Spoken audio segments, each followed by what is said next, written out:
Salam sejahtera Malaysia, terima kasih kerana menonton video-video dalam channel ini. Sebelum kita mula, jangan lupa untuk tekan tombol subscribe, share, like, dan komen. Let's go! Selamat malam dan salam sejahtera kepada semua pendengar dalam YouTube channel ini. Untuk berita kali ini dipetik dari Malaysia Kini, bertajuk Timbalan Menteri, Kami Tak Pernah Berhenti Siasat Najib 1MDB. Parlimen, pihak berkuasa tidak pernah berhenti menyiasat bekas Perdana Menteri Najib Razak berhubung skandal kewangan 1MDB, kata Timbalan Menteri Undang-Undang Mas Ermiati Samsudin. Mas menjawab soalan Lim Guang Eng, Pakatan Harapan Bagan, yang mempersoalkan perkembangan pasukan penyiasat khas yang terdiri daripada Polis, SPRM, Jabatan Peguam Negara dan Bank Negara Malaysia BNM yang ditubuhkan pada 2018 untuk menyiasat kes 1MDB. Lim sebelum ini juga bertanya mengapa pihak berkuasa tidak menyiasat semula Najib berhubungan pendedahan baru yang dibuat oleh bekas pegawai bank Goldman Sachs, Tim Lesner, mengenai urusan 1MDB baru-baru ini. Kami tidak pernah menghentikan siasatan ke atas Najib berhubung 1MDB dan Najib kini telah dijatuhkan hukuman, jawab Mas.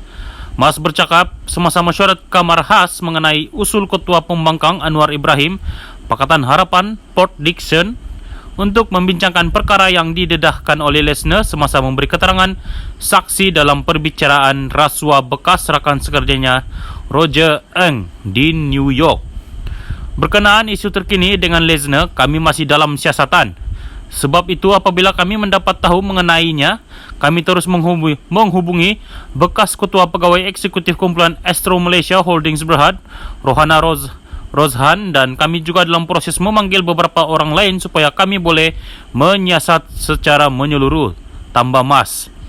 Dalam satu keterangannya, Lesner memberitahu Mahkamah Persekutuan AS bahawa Rohana yang merupakan kekasihnya pada masa itu telah mengugut untuk memberitahu pihak berkuasa tentang penglibatannya dalam skandal 1MDB, melainkan dia membelikannya sebuah rumah di London.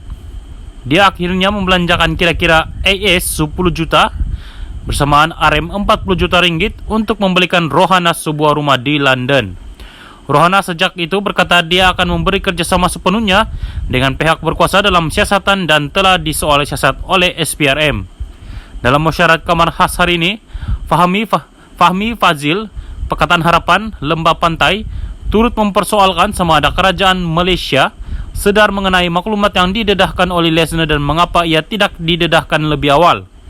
Mas menyangkal perkara ini dengan berkata, SPRM tidak mengetengahkan perkara ini selama ini kerana perkara tidak diketahui oleh mereka.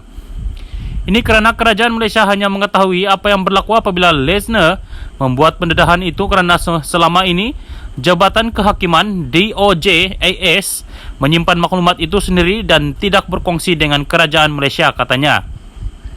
Dia mengalu-alukan pendedahan perkara-perkara berkenaan kerana menurutnya ia akan membantu pihak berkuasa Malaysia dalam siasatan. Mas turut menyatakan bahawa bukan mudah bagi pihak berkuasa Malaysia untuk menyiasat dan mendapatkan maklumat apabila ia melibatkan negara asing yang dianggap kuasa besar global. Lim sebelum ini menegas Najib disiasat semula SPRM berhubungan pendedahan terbaru bekas pegawai bank Goldman Sachs, Tim Lesner. Lim berkata Najib selaku watak penting dalam skandal 1MDB seharusnya tidak terlepas daripada siasatan selepas pendedahan terbaru itu kerana rakyat ingin mengetahui kebenarannya. Itu satu pendedahan baru. Kita nak tahu adakah SPRM akan panggil dan siasat yang berhormat pekan Najib. Jangan hanya siasat, yang lain-lain. Watak utama harus disiasat juga. Saya minta SPRM minta kerajaan jawab perkara ini.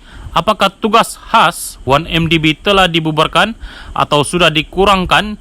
Ini harus diberi jawapan, katanya ketika membahas tita yang di Pertuan Agong di Parlimen hari ini.